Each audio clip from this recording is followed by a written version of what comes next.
Assalamualaikum warahmatullahi wabarakatuh. Saya Tia Fadila dari kelompok 9 akan menyampaikan materi tentang demokrasi Indonesia. Materi pertama itu pengertian demokrasi.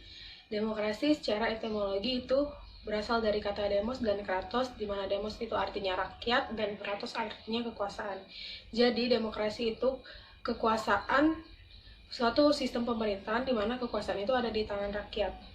Yang kedua itu secara terminologi, demokrasi merupakan sistem pemerintahan di mana itu adalah upaya untuk mewujudkan kehendak rakyat dan akan dijalankan oleh pemerintah negara itu sendiri. Dan yang ketiga itu menurut para ahli, teman-teman bisa membaca di makalah kami, itu ada 7 pendapat ahli tentang pengertian demokrasi. Yang kedua itu bentuk-bentuk demokrasi. Bentuk demokrasi itu dibagi menjadi beberapa bagian. Yang pertama itu bentuk demokrasi menurut titik perhatian. Nah, di demokrasi menurut titik perhatian ini dibagi menjadi 3 lagi. Yang pertama itu demokrasi formal, di mana demokrasi ini menyamaratakan semua jabatan di sistem politik dan menghilangkan kasta ekonomi.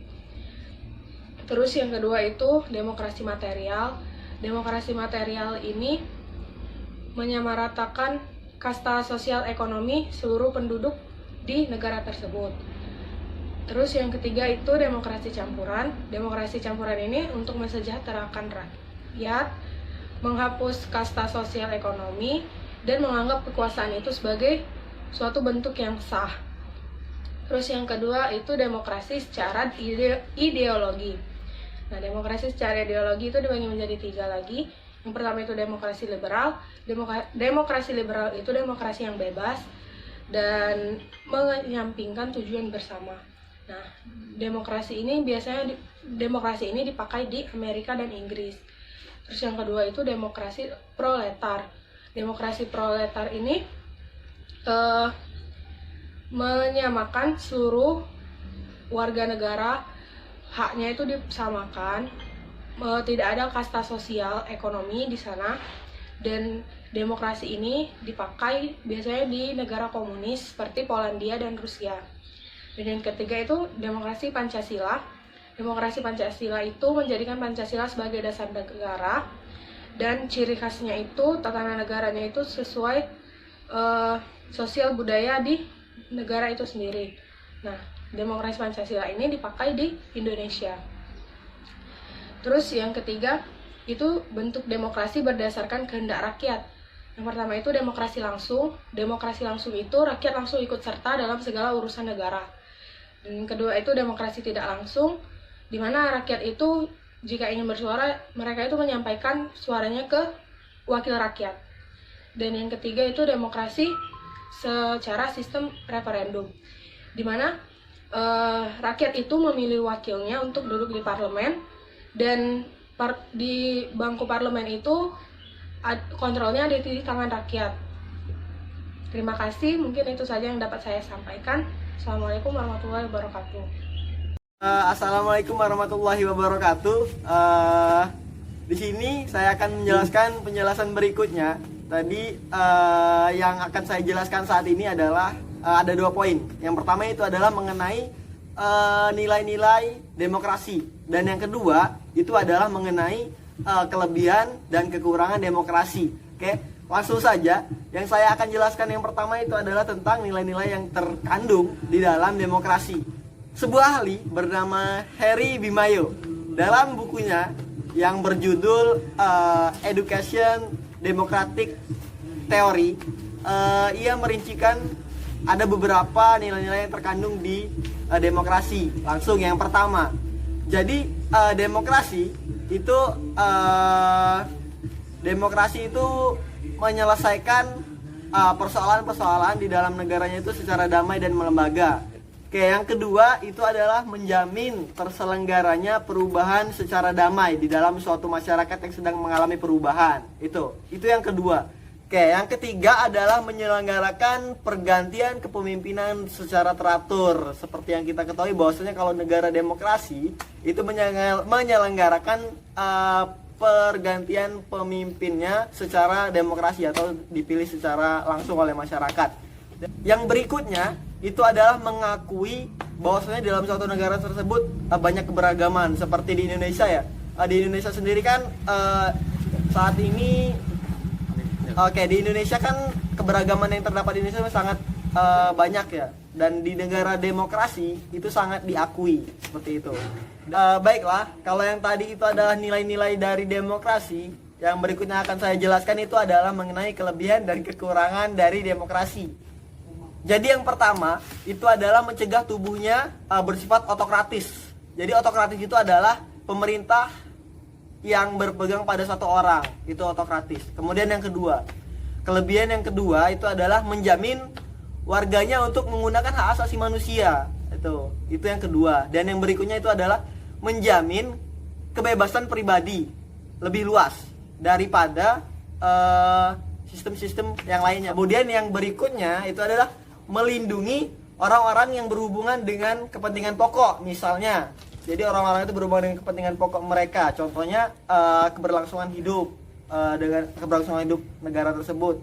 Kemudian cinta, kemudian rasa hormat dan lain sebagainya. Berikutnya itu adalah memberikan kebebasan warganya menentukan nasibnya sendiri. Jadi maksudnya di negara demokrasi kan warganya bebas memilih siapapun untuk menjadi pemimpin, dan saat itulah masyarakat tersebut menentukan masa depannya atau menentukan nasibnya.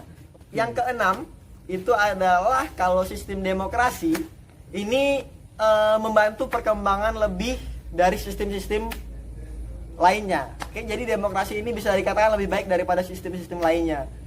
Dan yang terakhir, negara demokratis biasanya lebih maju dari negara yang non demokratis itu. Dan itu adalah kelebihan dari demokrasi itu sendiri. Dan yang berikutnya atau yang terakhir yang akan saya jelaskan itu adalah mengenai kekurangan dari demokrasi itu sendiri.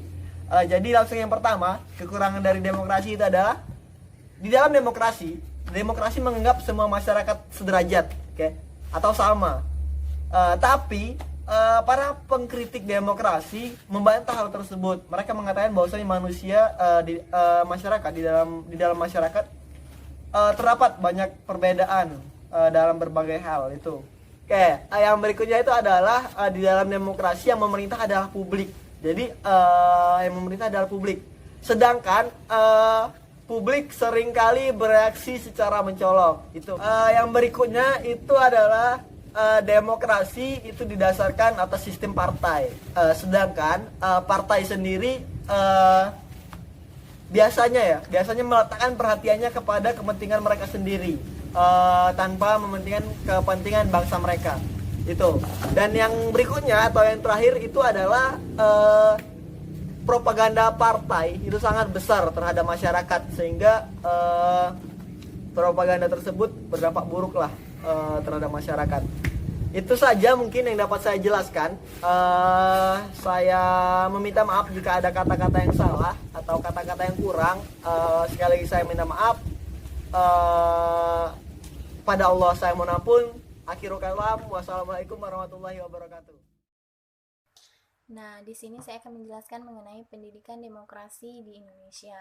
Pendidikan demokrasi di Indonesia ini diambil pada mata kuliah pendidikan kewarganegaraan, yang mana terdapat pada kurikulum wajib dan mulai pendidikan dasar sampai dengan pendidikan tinggi atau perguruan tinggi. Suatu negara yang menerapkan dari mulai tahun 1960 sampai dengan sekarang, pendidikan demokrasi telah dilaksanakan walaupun dengan substansi yang berbeda karena faktor kepentingan penguasa. Di tingkat persekolahan, mata pelajaran yang memiliki visi dan misi yang jelas sebagai pendidikan demokrasi adalah pendidikan kewarganegaraan atau PKN. Hal ini sebagaimana bahwa PKN dapat disikapi sebagai pendidikan kewarganegaraan, pendidikan politik, pendidikan nilai dan moral, pendidikan kebangsaan, pendidikan kemasyarakatan, pendidikan hukum dan hak asasi manusia, serta pendidikan demokrasi.